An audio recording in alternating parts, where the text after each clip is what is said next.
So in this video, I'm going to talk about how much you can earn working as a self-employed cleaner. Now, I'm not going to go into too much detail of the costs, the startup costs, but I'll briefly say that it can cost anywhere from 20 to a few £100 depending on how much you spend on marketing to start up. However, I've started my business a few times and it's cost me near enough £20-30.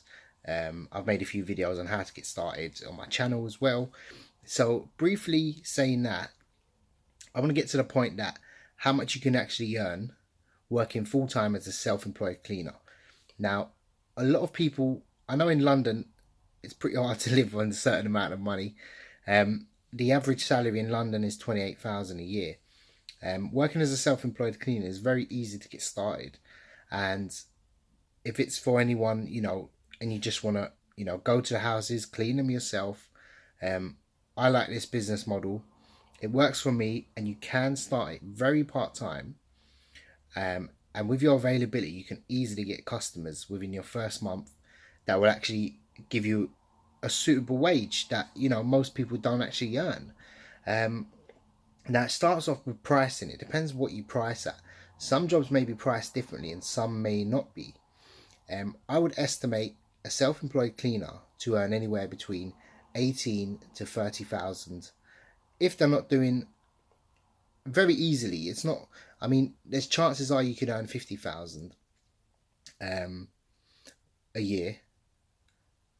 Depends if you're doing self-employed tenancy. End of tenancy cleaning with that carpet cleaning.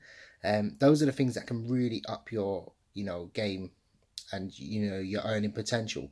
But starting off, if you tend to get 10 customers, which is a very small number, 10 customers, and if you price them at £12.50, it makes, and you work 30 hours, so on average 3 hours per house, and that's kind of the average for a 2-bed. A 4-bed will be 4 hours or around that. You'll equal to about £375 per week, which is about 18,000 a year.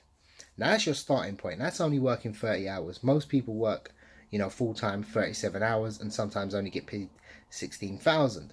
Now, that being said, as a self-employed cleaner, you'll get a lot more tax breaks. You won't have to pay a huge amount of income tax. You've got expenses you can claim. So you end up much more better off. Usually, if it was a salaried job that you're working for someone, it would probably equal to about £24,000 take-home pay. You'd have the same amount. So really and truly, it's better off, working as a self-employed cleaner. Now, you can actually, obviously, having a few hours spare per week. If you want to work 40 hours, you can do end of tenancies and you can get an extra 100, 200 a month. Or, even a week if you want to do, Saturdays end of tenancy cleaning, which I done. I done my domestic house cleaning in the day. I was near enough. I didn't earn this per year because I didn't do it for a year. But I was working a lot of hours. I was on target to make about £69,000 a year because I had commercial contracts that I would go and clean. So a few offices. I would go and clean those in the evening. I'll clean my houses in the day. And then I'll do end of tenancies on a weekend. So really and truly, the working as a self-employed cleaner is the way to go. If you can't find a job, you don't want to work for someone else, and you want a job where you're going to get out and about physically, easy to start up. 10 customers is a very small number. You can achieve that in 1 month.